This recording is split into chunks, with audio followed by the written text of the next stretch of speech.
Hey, good morning or good afternoon, depending on where you are, to everyone. I'm Ira Wolfe, and welcome to the December 2020 issue of the Gordon Report. So I'm here with my good friend, Ed Gordon, Yes. from the Imperial Consulting Corporation. And Ed's been doing the Gordon Report for many, many years, and I've been a follower. And if you've been watching this for the last few months, we've been doing these live once a month. Ed was putting it out through an email, and we decided to introduce this to our audience. So very happy to have you here. And we're just a few days away from the end of the year. A lot is going on. I mean, 2020, what would you expect? On the East Coast, we even had our nor'easter that came through and lots of snow. And, unfortunately, we've got our, we keep hitting a record every day with our COVID numbers. Fortunately, the vaccine's coming. So a whole mix of news. So we're going to be talking about some of those things today, but more importantly, how is that going to affect both our economy and our labor market, our job market going forward? Because everybody is very interested in that. We just had another labor report, jobs report. Again, worrisome, but some very, very positive news that is going to be coming out of it. So welcome, Ed. Thank you, Ira. Well, eat your heart out. The sun is shining. There's no snow on the ground here in Chicago. Well, we got the sun out in Pennsylvania. Right, that's good. All right. But and if you love snow, it's beautiful out there with lots of snow. After the shoveling, after the driveways are plowed, it's good. Yes. So it's good to see you. And again, our last show of 2020, and I know we've got an announcement of what's going to happen in 2021 that you're going to share. But why don't we just dive into it right now? Yes. So we just had a job report come out. Several 100,000 people, almost 1 million people, again, filing for claims. So Yes. A little uptick. Tell us about that and what can we expect? Well, first of all, I expect that the economy will reach its fourth quarter level, 2019, about the of this coming year in 2021. The fourth quarter will start seeing growth across many economic sectors, but not all of them. Now, COVID, of course, still remains a major problem across the U.S. I'm doing another series on radio about COVID. So I've been studying the numbers. Right now we're at 17.2 million, 3,200 deaths per yesterday, 310,000 deaths across the U.S. Right now, the hospitals are at the 12th straight day of having a record number of people. 114,000 people are in hospitals. So my best advice to everyone that's listening to this broadcast is make sure you wear your mask and do your social distancing, because we'll probably be at 400,000 dead by the beginning of February, and you don't want to be part of that number. Now, let's move on, though, to what you were just saying regarding the jobless claims. They went up again with 885,000 people.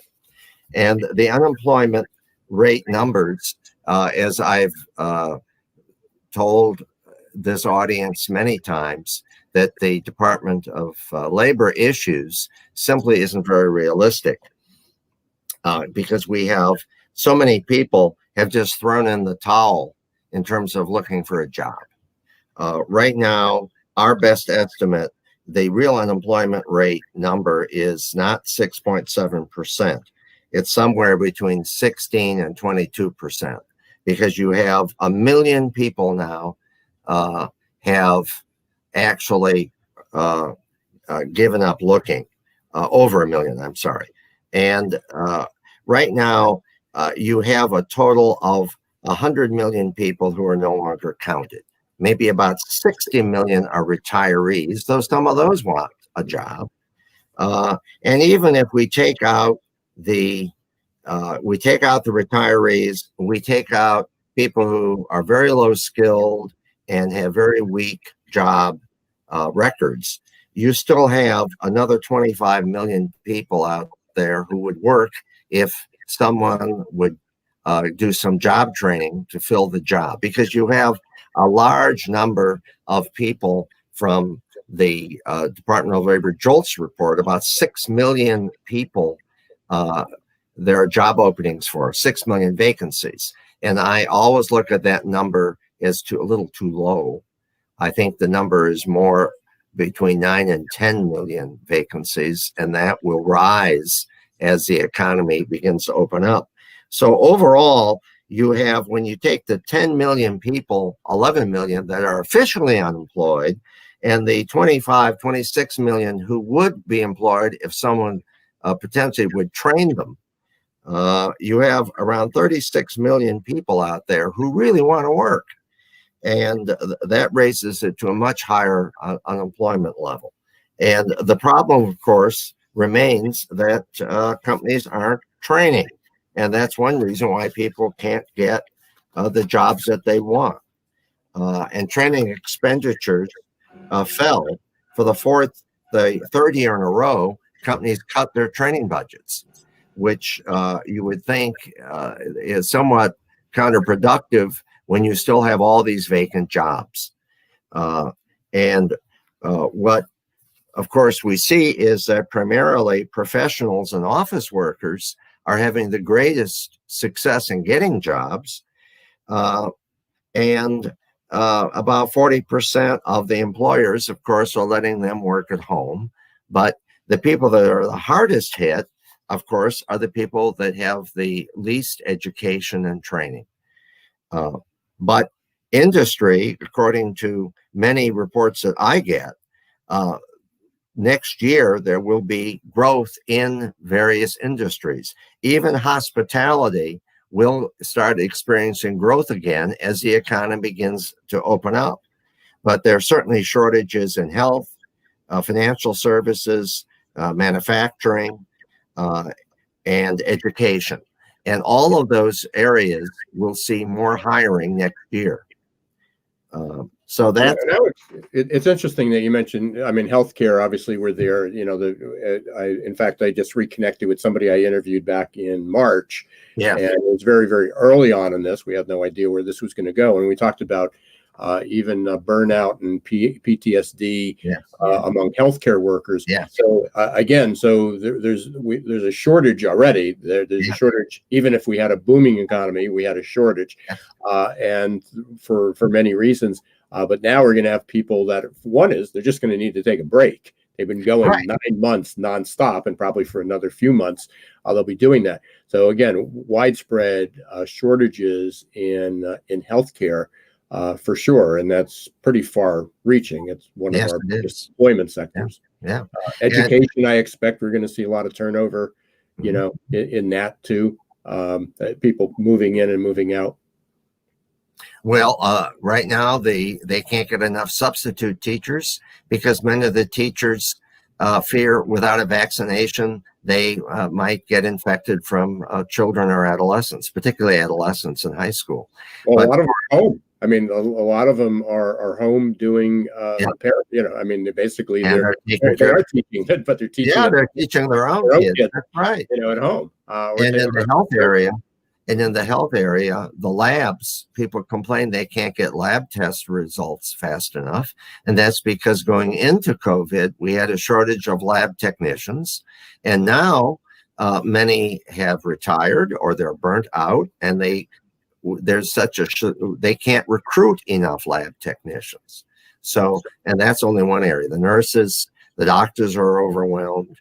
This is a very, I just, again, tell everyone there, this is a very serious situation. Well, it's certainly it's definitely a strange economy because, again, and I'm fortunate. I mean, one of those few people that actually does purchase some stocks and actually owns those. You know, I've always been self-employed. So if I didn't do that, nobody else was bailing me out. And so, you know, Wall Street has been good. But that's not where I live. That's not my function. I live in a little community with 2,000 people. And it's fascinating because as I do about a 3 or 4 mile walk as much as I could, as often as I can. Yes. As I wanted to take a snapshot the other night, and the lighting just wasn't good. But there's a Dunkin' Donuts. There's a grocery store. There's a little shopping plaza, but there's a Dunkin' Donuts. There's a Midas Muffler. There's a Burger King. There's an Arby's. There's a McDonald's, and then there's another small business there. On that one corner, in a community, certainly a middle class, community, in Main Street, USA. This was it. Every single one had a for hiring sign on outside. Yes. The same day that we get a notice that all these people were filing for unemployment. Right. I mean, there's just a disconnect. Now, granted, for most people, they're not careers. They are, I wouldn't say minimum wage, but they're lower wage jobs, lower skilled jobs. Right. But people are looking, and I mean, it's just that it just doesn't fit. I mean, it doesn't. No, it doesn't. Yeah, it really is one of the paradoxes of the year. We've seen this before. People say, I can't find the job, and everybody's looking to hire. Yes. But especially now, I mean, I think if we roll the clock back 10 or 20 or 30 years, if you put a for hire sign or a help wanted sign out, you had hundreds of applications. Now people are struggling to get people in. Yeah. Well, almost every source that I look at predicts and says that businesses are going to have to do a lot more job training and updating of their staffs over this next decade, because if they don't, they will have a severe shortage of workers. Also, there are some stronger indications now than ever before that these job shortages will begin to cause wage inflation, which could in general trigger general inflation across the economy. Now, the Fed is doing everything in its power to stop that because of the huge amount of debt. And with low interest rates, the debt is more financeable by government and others. However, I predict that unless the business community does its part and increase job training, we're going to see a bidding up of for skilled labor to fill these positions. I don't see any way around it. Even using more artificial AI, more automation, that is not going to fill the jobs that require people behind, the technologies. Well, we're already seeing that. I mean, and again, not necessarily in the retraining, but the competition, the bidding up for key jobs, that for maybe 3 or 4 weeks in the spring. Mm-hmm. Certainly everybody was uncertain and everything sort of went on hold for that 2 or 3 weeks. But people who listen to me, listen to these our Gordon reports or any of the other 50 interviews I've done. You've heard me say this, that I'm in the hiring business, and if people weren't hiring, I wouldn't be busy. I mean, I'd be just interviewing people and talking to people like you, Ed, all day long. Yeah. The reality is I do that, but we've had a great year. Just this week, just in the last 3 days, we picked up 5 new clients, all hiring people, trying to get better at hiring, getting overwhelmed with the number of people who apply, and what can they do to identify, are these people good fits?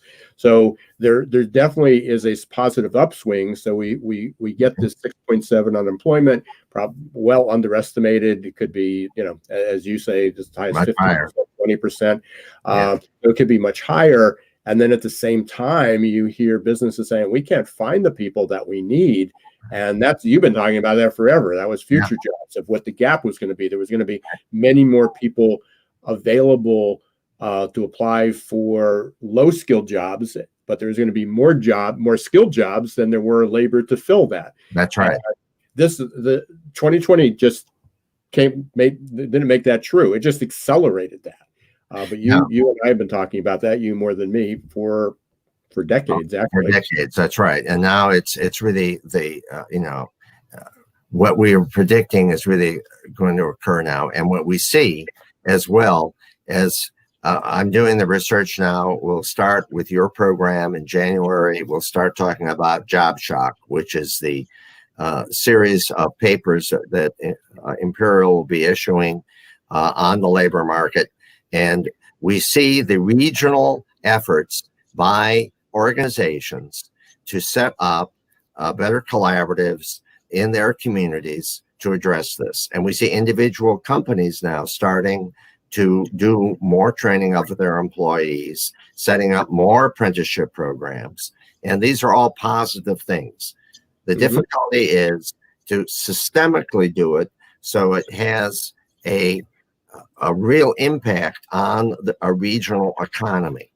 And until now, it's been very spasmodic. But I do see more efforts like this. I'll be talking about this now. I'm happy to say in 2021, I'll be giving you case studies of this. In fact, I think we'll have some shows where we'll invite some of these retains, these regional talent innovation networks, to come on and talk about what they're doing to alleviate these talent shortages in their communities. Yeah. Yeah, and hopefully with that, and I know you and I need to we're going to continue this conversation. In the past, certainly, and I was involved with some of the workforce development and investment boards and where I lived. A lot of those skills were based on technical skills, plumber, the trades. We needed electricians and welders, and we needed programmers. So a lot of those who were on that aspect, but we weren't really teaching a lot of, at a broad term, life skills. I mean, we weren't teaching people. We taught them how to apply for a job, but we didn't talked about building a career portfolio. We didn't talk about adaptability, which I've been talking a lot about. How do help people deal with uncertainty? Because just because you got your degree, you got your certificate, didn't mean that you were going to have a job for life with the same company. That's a skill set. We need to teach people how to be more comfortable with that. And when somebody throws them a curveball, they can bounce back or bounce forward, as I prefer to say, and onto someplace else. But it's like if you get this degree or certificate, or you complete this program, you're set for life. And no one's set for life anymore in anything. So again, that's a first step, and hopefully the retains, and I'm thrilled to be part of that with you. We can introduce that there are other sets of skills other than because the businesses just want the technical skills. They need a body in a seat now, but that's even short term now because they don't know what happens. But the difficulty is in this decade with the massive retirements. They also have to think, what about the next generation coming in, and how good is their general educational foundation that we can build on, that they're capable of learning. See, that we have this year, and there's going to be a gap. I mean, there's a big gap generation that's going to be struggling. So excellent. So let's keep moving on here because we've got about 10 more minutes. I know there's a few other things that you wanted to cover. Yes. You had talked about Zooming trends, right? Yes. Well, you were talking about all of what you were doing before the broadcast and how busy you are. And right now, I can tell you that people are getting zoomed out. There's a lot of Zoom fatigue. And there are many suggestions as to what to do to alleviate this. Now, once the economy opens up again, Zoom will continue, and certainly people are going to continue to work at home to some degree. However, it's very interesting. I get all of these stories from various people about how much now they miss going to the office in order to be with other people, and even teachers. One of my relatives who is in teaching is saying how the students now, when they had returned to school, they were so happy to be there, whereas before they didn't want to go to school. Well, there is a social component to all of this. People ask me, I do a lot of programs like this in business and in history. And people ask me, well, how do I like it? And I say, well, when I tell a joke, it's nice to hear the audience laugh once in a while. Well, I can't do that on this. And also, it's the spontaneity of this, the idea of where ideas come from and how well people talk. Now, the two of us have a nice conversation. We can exchange ideas. But when we get a bigger group, it's much more difficult to do that. And people are afraid at times to speak up. One of the things that seems to be happening is that since all this started, believe it or not, the people are picking up the old-fashioned telephone and having more phone calls. Yeah. And many people find that a lot less threatening than what we're doing right now. I get tired of being on a Zoom with 50, 60, 70 people, and half of them have the video turned off for whatever reason. They haven't done their hair. They're eating while they're muted. So I think the Zoom and texting will continue, but I also really think that the bottom line is that people need other people, and being socially isolated because of this pandemic, this plague, is necessary, but people would like to be with others.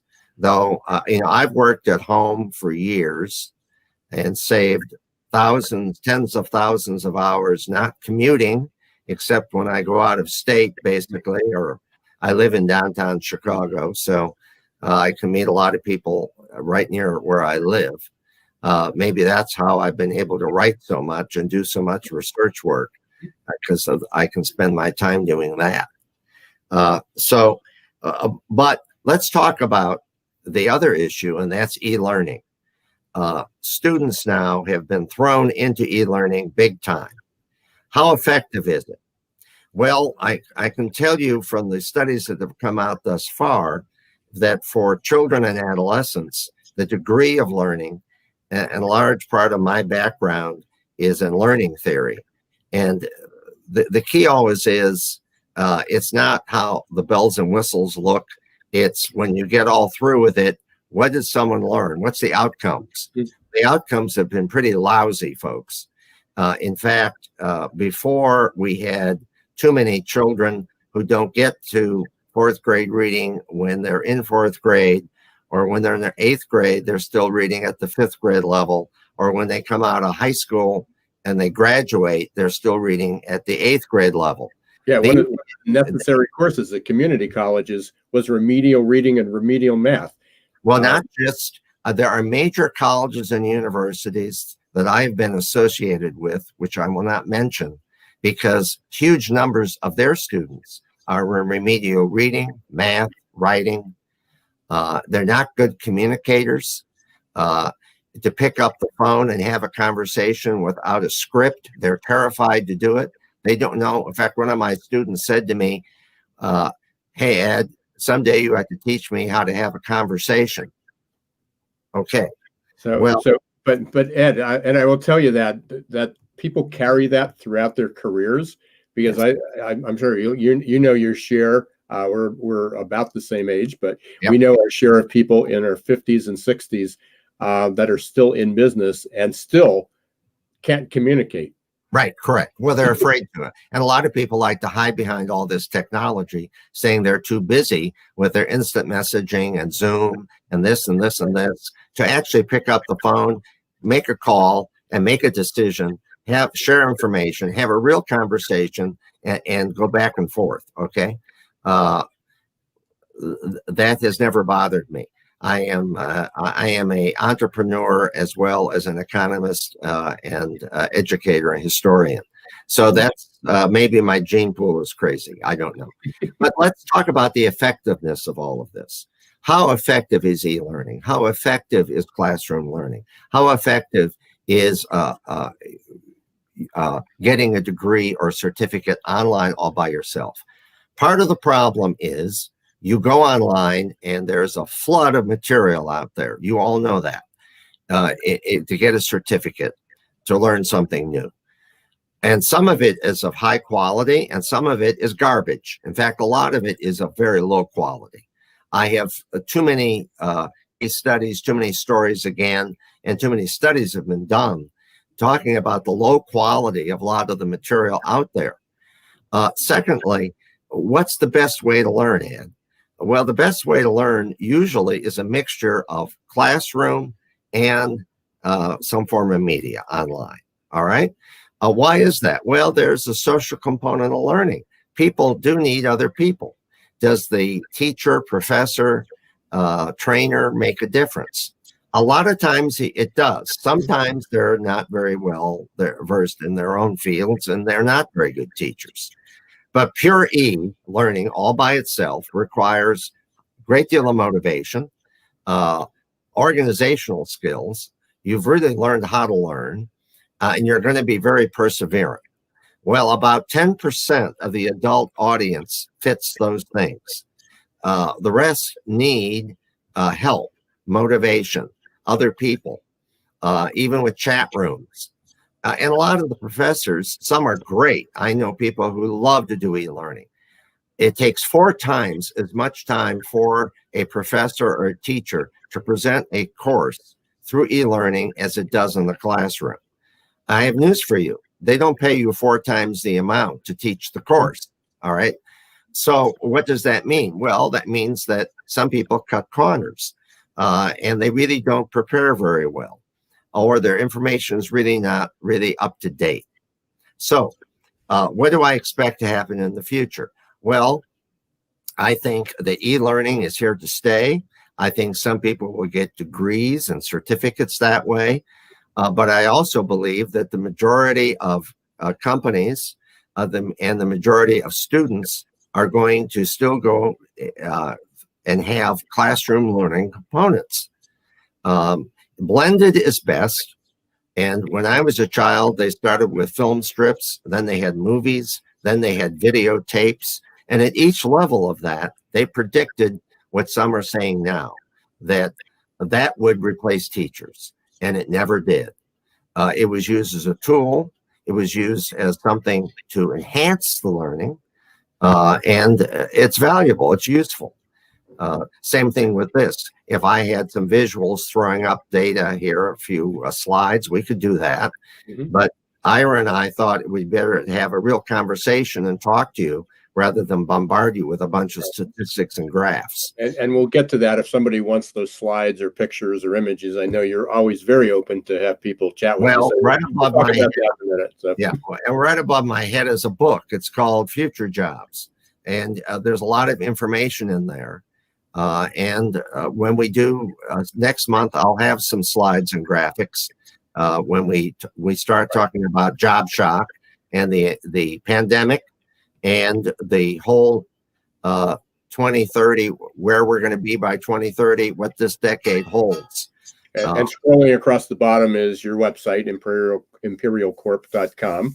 Right. So people can reach out to you there. So there's 2 things. I just want to make 2 comments, and then I want to get real quickly. We have maybe just 2 or 3 minutes left. Sure. So one was, I think, and this fits both for the Zoom and the e-learning.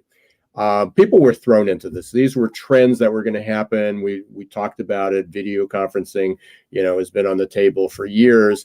Finally, the technology is 4G was better. 5G is even going to be better than that.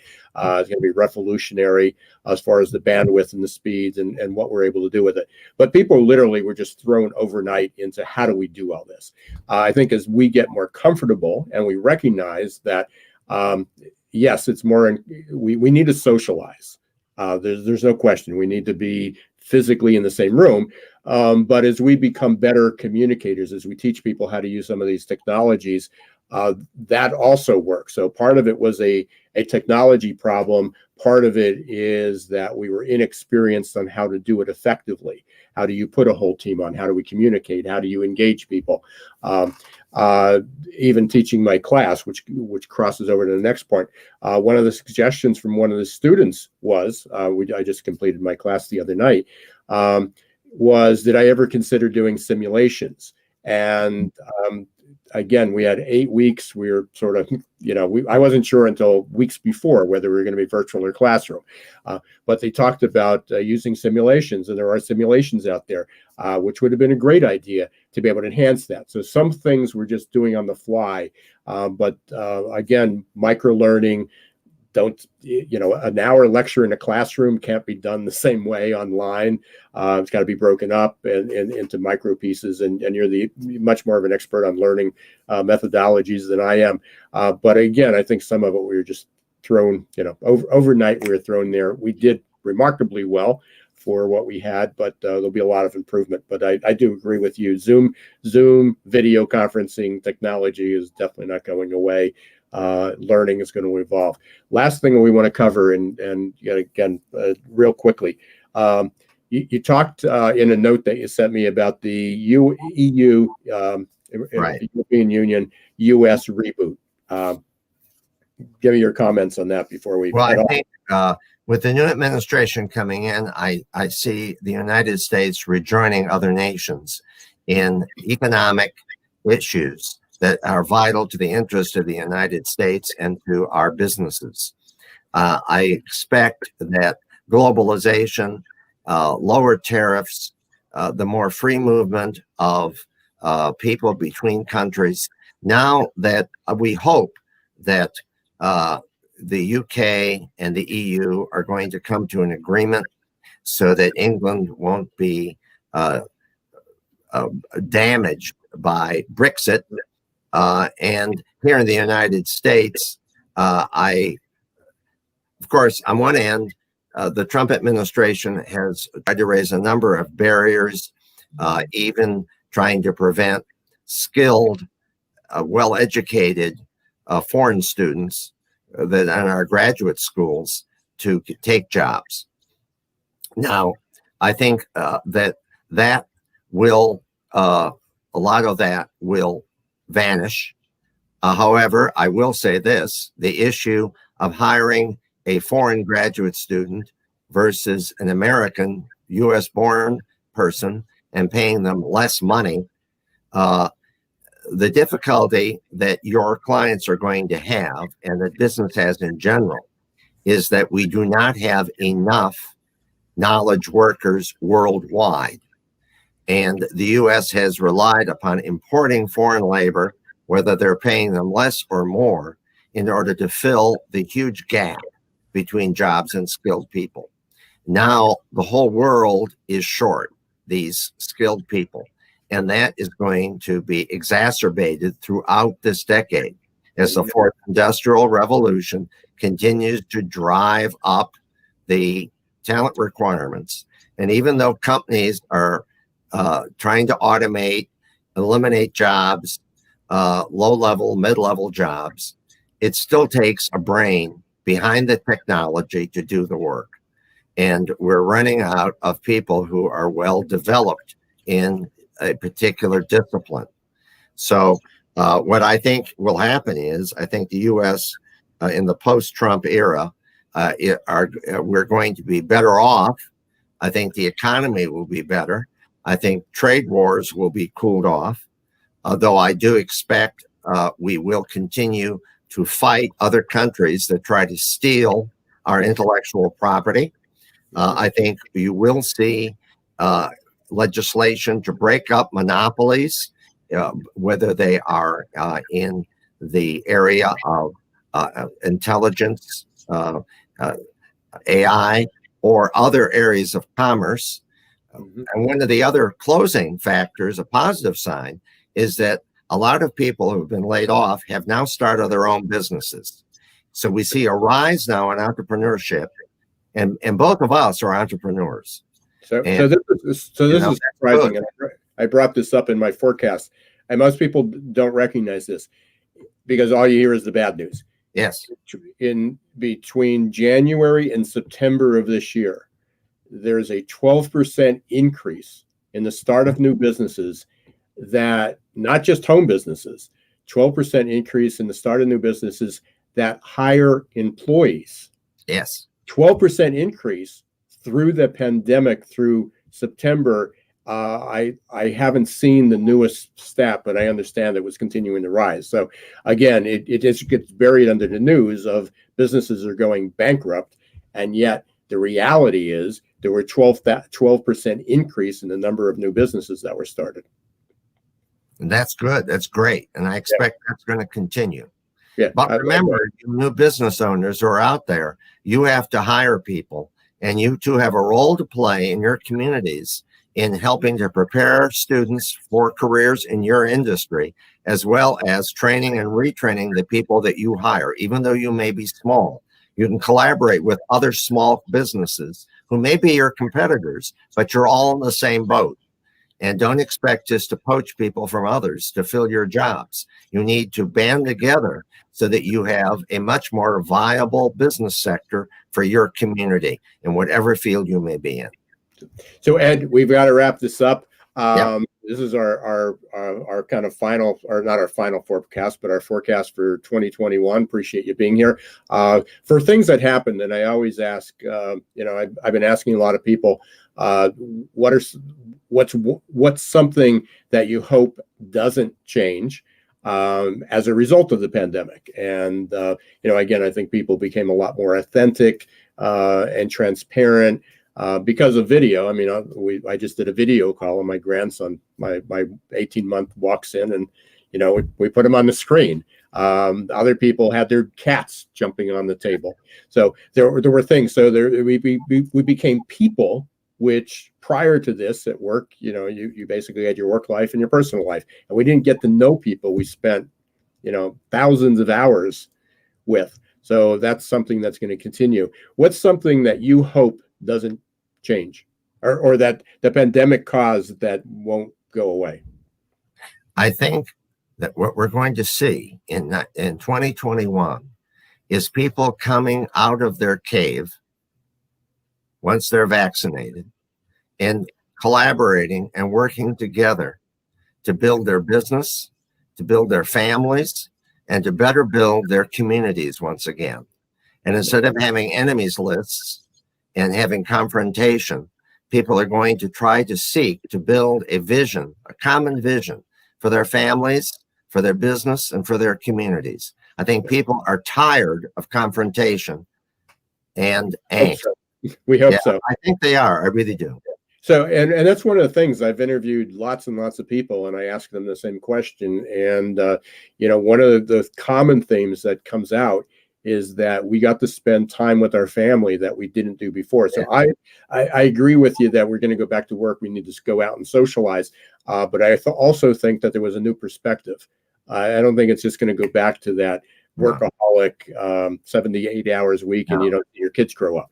Again, I think people took a fresh start. And one of the best things that happened, I'm not sure, had we not had this pandemic and we didn't reconnect. Well, we've always been connected, but didn't connect about doing our program over the summer, talking about the future of the workforce, that we would be doing these monthly Gordon reports online.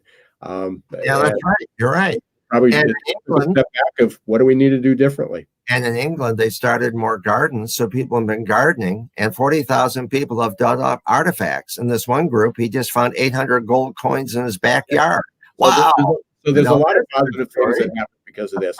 I want to again thank you, Ed. Let me make sure I get there you got your slider there. Your company website's imperialcorp.com. People can reach out to you. They can get the print version and get your updates about events like this at the Gordon Report on that website. So please reach out to Ed. Ed, I wish you a very happy holiday, a safe one, and certainly the best in 2021. Excited for the year because I've mentioned this to you and many of the listeners. We had on Alan Ballou from ITR Economics.